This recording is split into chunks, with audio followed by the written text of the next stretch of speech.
Hi అండి, అందరికీ నమస్తే. పనికిరాని పోడ్కాస్ట్ కి స్వాగతం. ఆ వ్యక్తి ఎవరో కాదు, ఒక చీప్ క్వార్టర్ బ్యాక్ స్టేజ్ నుంచి 10 మందికి మందు పోసే స్టేజ్ కి ఎదిగిన ఒక మహా తాగుబోతు.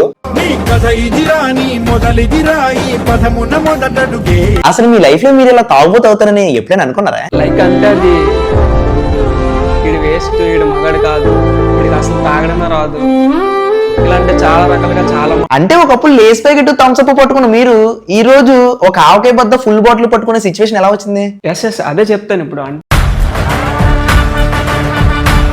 ఒకడేమో పెళ్లి సెట్ అయిందని, పెళ్లి అయిందని హ్యాపీనెస్ తో తాగితే, ఇంకొకడేమో ఇంట్లో పెళ్ళం బాధ భరించలేక తాగుతుంటాడు. నేను అంత హట్ అయి తాగాల్సిన సిచ్యువేషన్ ఏదైనా వచ్చింది అని అంటే అది నా బెస్ట్ ఫ్రెండ్ గడ వాళ్ళే. బెస్ట్ ఫ్రెండా? అప్పుడు ఆ టైంలో నా దగ్గర వైన్స్కి వెళ్ళడానికి సైకిల్ కూడా లేదు. మీకు ఒక వాట్సాప్ గ్రూప్ కూడా ఉంటుందని విన్నాను, దాని గురించి కొంచెం చెప్తారా? తాగడానికే పుట్టవరు అని చెప్పేసి ఒక వాట్సాప్ గ్రూప్ క్రియేట్ చేశాను అప్పట్లో.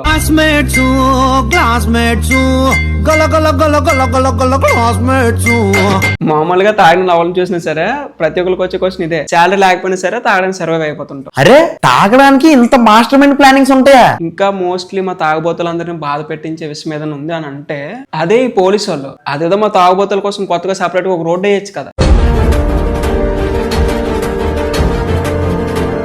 ఆలోచన ఏముందంటే ఒక 90 వేసామంటే 100 ఆలోచనలు వస్తాయి. హాయ్ అండి, అందరికీ నమస్తే. పనికిరాని పోడ్కాస్ట్ కి స్వాగతం. ఈ రోజైతే మీకు ఒక గొప్ప వ్యక్తిని పరిచయం చేయబోతున్నాను. ఆ వ్యక్తి ఎవరో కాదు, ఒక చీప్ క్వార్టర్ బ్యాక్ స్టేజ్ నుంచి 10 మందికి మందు పోసే స్టేజ్ కి ఎదిగిన ఒక మహా తాగుబోతు. ఇప్పుడు మనం అతను పరిచయం చేసుకొని అతని లైఫ్ స్టైల్ ఎలా ఉందో ఆయన మాటలను వినేద్దాం. అన్నా రండన్నా. నిజంగా మీరు వస్తారని అస్సలు అనుకోలేదన్నా, ఎక్కడో దారిలో తాగి పడిపోతారని అనుకున్నాను. నిజంగా చాలా చాలా హ్యాపీ అన్న, మీరు వచ్చినందుకు నిజంగా హ్యాపీగా ఉంది. సో కూర్చోండి, స్టార్ట్ చేద్దాం. నిజంగా మీరు వస్తారని అస్సలు అనుకోలేదన్నా, ఎప్పటి నుంచో వెయిట్ చేస్తున్నాం ఇంటర్వ్యూ కోసం. మీరు ఫైనల్ అయితే మీరు వచ్చారు. ఓకే అంటే అది తాగిన మత్తులో ఉంటాం కదా, సో రావడానికి కొంచెం లేట్ అయిందనమాట. ఇంకెందుకు లేట్, స్టార్ట్ చేద్దాం. అసలు తాగి ఎక్కడో పడిపోతారు అనుకున్నారన్న, ఎలాగన్నా అంత పర్ఫెక్ట్ గా వస్తారు ఇక్కడికి? లేదు, ఎందుకంటే మనం తాగేది మ్యాన్స్ హౌస్ కాబట్టి హౌస్కి డైరెక్ట్గా వెళ్ళిపోతుంటాం ఎక్కడ తాగినా సరే. కానీ ఎంత తాగినా సరే ఎక్కడికైనా రీచ్ అయ్యే కెపాసిటీ మనకు ఉంటుంది. అందుకే ఈరోజు ఎంత స్టేజ్ వరకు వచ్చాం. నిజంగా చాలా గ్రేట్ అన్న మీరు. అసలు ఒక చీప్ క్వార్టర్ తాగే స్టేజ్ నుంచి 10 మందికి మందు పోసే స్టేజ్కి వెళ్ళమంటే అది మామూలు విషయం కాదన్నా. నిజంగా ఈ స్టోరీ విన్నప్పుడల్లా చాలా ఇన్స్పైరింగ్ ఉంటుందన్న. అసలు ఈ స్టోరీ వినడానికి నేను మాత్రమే కాదన్నా, మన ఆడియన్స్ కూడా చాలా మంది ఎదురు చూస్తారు. ఓకే లేట్ చేయకుండా స్టార్ట్ చేద్దాం, ఎందుకంటే మళ్ళీ సిట్టింగ్ టైం అవుతుంది. సిట్టింగ్ ఒకటి వెళ్ళాలి. ఫాస్ట్ గా స్టార్ట్ చేస్తే ఫాస్ట్ కంప్లీట్ చేద్దాం. ఓకే సార్, స్టార్ట్ చేద్దాం. అసలు మీ లైఫ్ లో మీరు ఇలా తాగుబోతు అవుతారని ఎప్పుడైనా అనుకున్నారా? అంటే లైఫ్ లో ఎవరు కూడా తాగుబోతు అవ్వాలని అనుకోరు. కాకపోతే మన చుట్టూ ఉన్న మనుషులు, మన చుట్టూ ఉన్న సిచ్యువేషన్స్ మనల్ని మార్చేస్తుంటాయి. కానీ కాలాన్ని మనం యాక్సెప్ట్ చేయాలి. తాగే సిచ్యువేషన్ వచ్చినప్పుడు తాగేయాలి అంతే. సో అలాగే స్టార్ట్ అయింది సార్. ఇదంతా ఓకే, కానీ మీ తాగుబోతు జర్నీ ఎలా స్టార్ట్ అయింది? లైక్ అంటే అది అప్పట్లో ఎప్పుడో మా ఫ్రెండ్ బర్త్డే అనుకుంటాను. మా ఫ్రెండ్ బర్త్డే అవుతుంటే అందరూ కూడా బీర్ తాగుతున్నారు, మందు తాగుతున్నారు. కానీ అప్పుడు నా చేతిలో ఒక థమ్సప్ బాటిల్ మాత్రమే ఉండేది. నేను అసలు మందు తాగుతుండేవాడిని కాదు. అంటే ఇది చూసి నన్ను నా ఫ్రెండ్స్ చాలా ఎటకరం చేసేవారు. అంటే వీడు వేస్ట్, వీడు మగాడు కాదు, వీడికి అసలు తాగడమే రాదు, ఇలాంటి చాలా రకాలుగా చాలా మాటలు అనేవాళ్ళు. వాళ్ళు ఎన్ని మాటలన్నా ఎన్నన్నా సరే నేను ఎప్పుడూ ఆ మాటలు కట్ అయ్యి నేను మందు బాటిల్ పట్టుకొని తాగలేదు. ఎందుకంటే నేను కొన్ని థింగ్స్కి కట్టుబడి ఉన్నాను.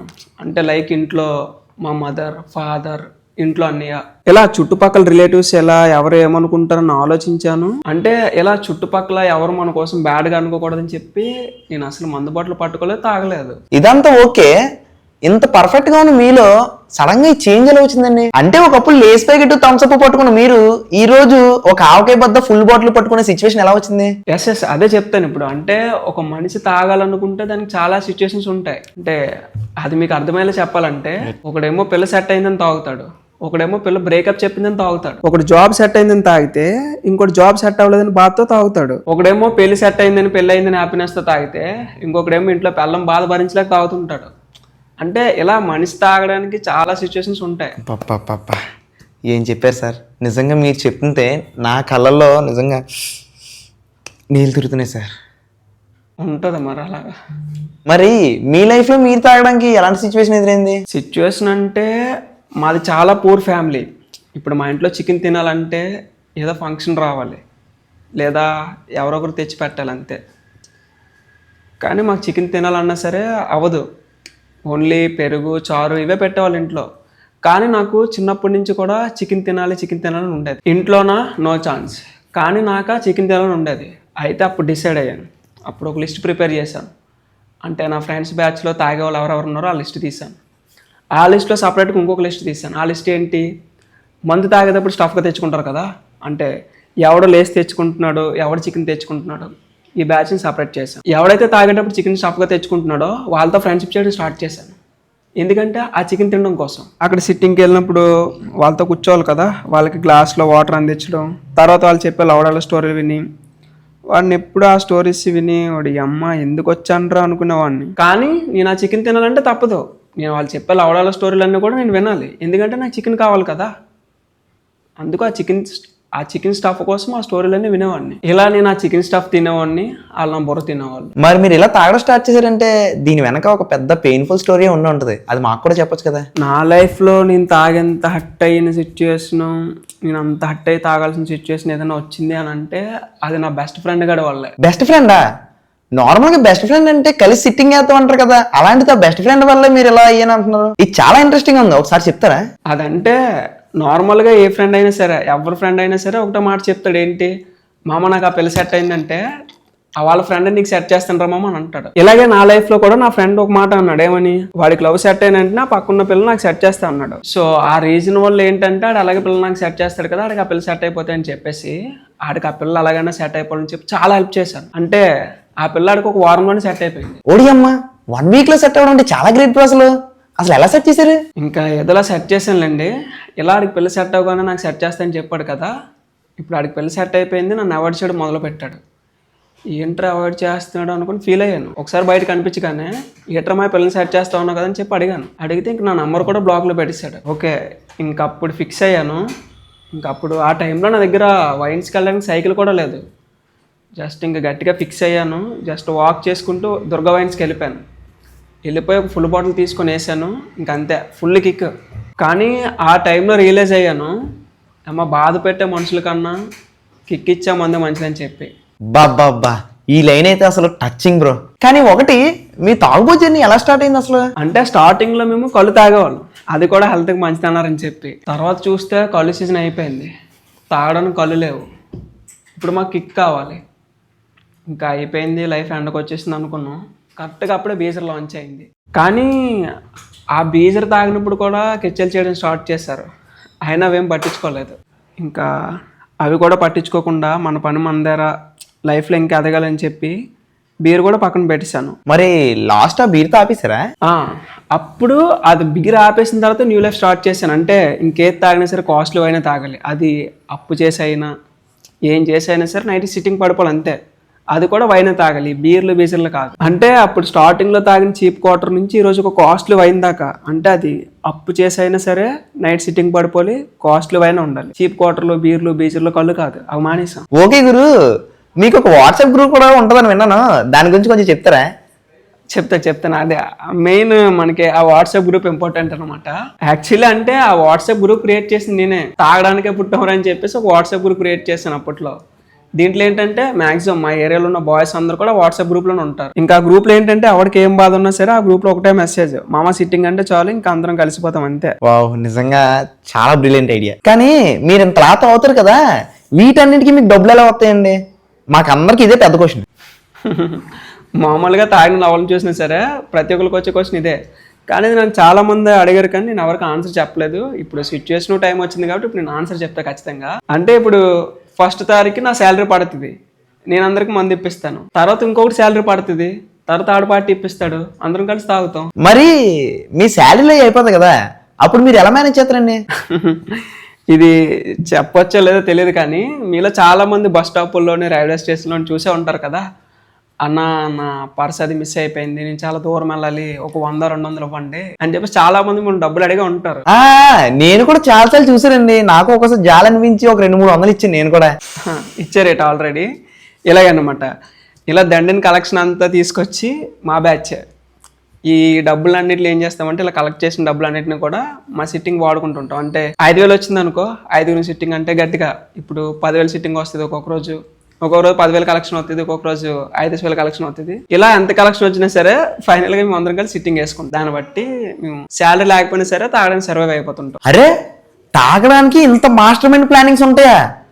ఒక ఫుల్ బాటిల్ కోసం ఇంత ప్లానింగ్ చేస్తారా? ఉంటే మరి ఇప్పుడు ఆ మాత్రం ప్లానింగ్ లేకపోతే సిట్టింగ్ వేయలేం కదా. కానీ తాగాలంటే ఇలాంటి మాస్టర్ మైండ్ ప్లానింగ్స్ ఉండాలి మనకి. సూపర్ అండి నిజంగా. అసలు ఇలాంటిదనే కాదు, మేము తాగే మందు నుంచి అందులో స్టఫ్ తెచ్చుకున్న లేస్ ప్యాకెట్ వరకు ఇలా అడుక్కున్న డబ్బులతోనే మేము సిట్టింగ్ వేస్తుంటాం. అంటే ఇవే కాకుండా రీసెంట్గా ఇంకోటి కూడా స్టార్ట్ చేస్తాం. మా ప్లానింగ్లు ఏంటనంటే, మీకు ఫోన్ కాల్స్ వస్తుంటాయి మీ ఫ్రెండ్స్ నుంచి వాళ్ళ నుంచి. ఏంటనంటే, మామ పలానా ప్లేస్లో ఉన్నాను, నా ఫోన్పే పని చేయట్లేదు, ఒక 100-20 కొట్టరా, మళ్ళీ నీకు ఇంటికి వెళ్ళగానే వేసేస్తాను అంటారు.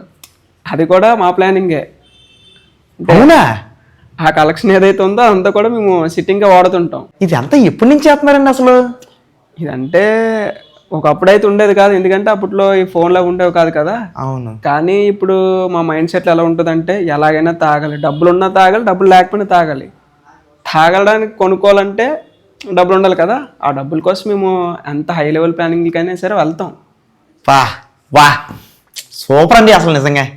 ఇంత మాస్టర్ ప్లాన్లు వేసి ఇంతలాగా తాగుడు కోసం ఇంత తెలివిగా బిహేవ్ చేస్తారని సంగతి నాకు ఇప్పుడే తెలిసింది. నిజంగా హ్యాట్స్ ఆఫ్ అసలు. మరి ఇంత కష్టపడి సిట్టింగ్ చేస్తారు కదా, మరి ఇంటికి వెళ్ళి ఎలా మేనేజ్ చేస్తారండి దొరకకుండా? అంటే ఇంట్లో దొరకపోవడం అంటే దొరుకుతుంటాం అప్పుడప్పుడు. కానీ మేము వెళ్ళేదే ఇంట్లో అందరూ పడుకున్న తర్వాత ఇంటికి వెళ్తాం కదా. నైట్ 1-2కి వెళ్తాం, అందరూ తెలియసి ఉంటారు, అందరూ పడుకొని ఉంటారు, మమ్మల్ని కనిపెట్టడం కష్టమే కదా అప్పుడు. కాబట్టి ఇలా మేనేజ్ చేసుకుంటూ వెళ్ళిపోతుంటాం. ఇలా అన్ని బాగానే మేనేజ్ చేసుకుంటాం. కానీ మాకు ఇరిటేషన్ రప్పించేవి, చిరాకు రప్పించేవి, మాకు ఇబ్బంది పెట్టేవి ఏమైనా ఉన్నాయంటే రెండే. అది తాగిన తర్వాత నడుచుకుంటూ వెళ్తుంటాం కదా, నడుచుకుంటూ వెళ్తుంటే వీధికి ఒకరు అరుస్తూ ఉంటాయి. అది మాకు చాలా చిరాకు. అంటే ఎప్పుడూ సడన్గా వచ్చి కరిసేస్తే కూడా తెలియదు. ఆల్రెడీ మా స్టఫ్లో మిగిలిపోయిన ముక్కలు ఏవైతే ఉంటే వాటికి వేస్తాం, అయినా సరే మమ్మల్ని చూసి అరుస్తుంటాయి. ఇంకా మోస్ట్లీ మా తాగుబోతులందరినీ బాధ పెట్టించే విషయం ఏదైనా ఉంది అని అంటే అదే ఈ పోలీసు వాళ్ళు. ఏంటనంటే, ఇప్పుడు తాగేసి నడుచుకుంటూ వెళ్తుంటే ఆ వీధికి ఒకళ్ళు మా మీద అరుస్తాయి, మేము వేసిన ముక్కలు తిని మా మీద అరుస్తాయి. దాని నుంచి తప్పించుకుందాం అని చెప్పి బండి తీసుకొని బండి మీద వెళ్తుంటే డ్రంక్ అండ్ డ్రైవ్ టెస్ట్లు అంటారు, ఫైన్లు వేసేస్తారు, బండి సీజ్ అంటారు. అదేదో మా తాగుబోతుల కోసం కొత్తగా సపరేట్గా ఒక రోడ్డు వేయచ్చు కదా. ఇప్పుడు తాగులందరూ మేము ఆ రోడ్లోనే కదా వెళ్తాం. అప్పుడు అంటే అప్పుడు ఎవరికి ఇబ్బంది ఉండదు కదా, మాకంటూ ఒక సపరేట్ రోడ్. నిజంగా చాలా గొప్ప ఆలోచన. ఒకవేళ కనుక గవర్నమెంట్ దీన్ని దృష్టిలో పెట్టుకొని తాగుబోతులు కనుక సపరేట్ రోడ్ వేసింది అనుకోండి, ఇంకా చూసుకోండి. అంటే ఆలోచన ఏముందండి, ఒక 90 వేసామంటే 100 ఆలోచనలు వస్తాయి. కానీ మనం ఏం ఆలోచించినా ఏం చేసినా సరే తాగుబోతుల కోసమే. వాళ్ళు తాగాలా, వాళ్ళు బాగుండాలా, అంతే. హాస్పిటల్లో బాగుండాలా. సో నిజంగా థ్యాంక్స్ అండి. మీరు వస్తారని అనుకోలేదు, కానీ వచ్చి మా ప్రేక్షకులందరికీ ఇంత మంచి మెసేజ్ ఇచ్చారు. అదే కాకుండా గవర్నమెంట్ ఏం చేయాలని దాని మీద కూడా ఒక మంచి ఆలోచన అయితే కల్పించారు. నాకు తెలిసి మీరు ఈ టైంకి సిట్టింగ్లో ఉంటారని అనుకుంటున్నాను, కానీ ఆ సిట్టింగ్ కూడా మారుకొని ఇక్కడ సిట్టింగ్కి వచ్చి మా ప్రేక్షకులందరినీ చాలా ఎంటర్టైన్ చేశారు. అంతేకాకుండా చాలా మోటివేట్ చేశారు. నిజంగా నాకైతే చాలా హ్యాపీ ఉంది. సో ఫైనల్గా ఈ వీడియో చూస్తున్న మా తాగుబోతు ప్రేక్షకులకి ఏదైనా మెసేజ్ ఇవ్వాలనుకుంటున్నారా? అంటే నా నుంచి మెసేజ్ అంటే, తాగుబోతులు అందరూ కూడా తాగండి, చిల్ అవ్వండి, తాగి ఆరోగ్యం చెడగొట్టుకోండి, అంతే. ఇంతకన్నా వాళ్ళకి మనం ఏం చెప్తాం. సరే, సిట్టింగ్కి టైం అవుతుంది, ఇంకా బయలుదేరుతాను. సో నిజంగా థ్యాంక్ యూ సో మచ్ అన్న. మా స్టూడియోకి విజిట్ చేస్తాను అనుకోలేదు, కానీ విజిట్ చేశారు, మా ప్రేక్షకులందరినీ హ్యాపీ చేశారు. సో మళ్ళీ మిమ్మల్ని భవిష్యత్తులో కలాలని నేను కోరుకున్నాను. అంతవరకు తప్పకుండా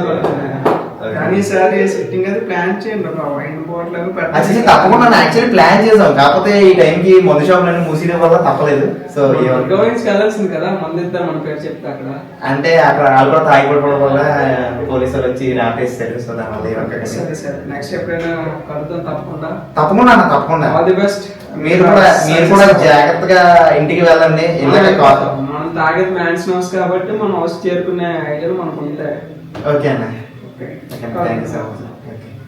సో ఈ వీడియో చూసి సబ్స్క్రైబ్ చేసి హ్యాపీగా కామెంట్లు పెట్టి ఈ వీడియో ఎలా అనిపించిందో జస్ట్ మీ కామెంట్స్ రూపంలో తెలియజేయండి. Thank you so much.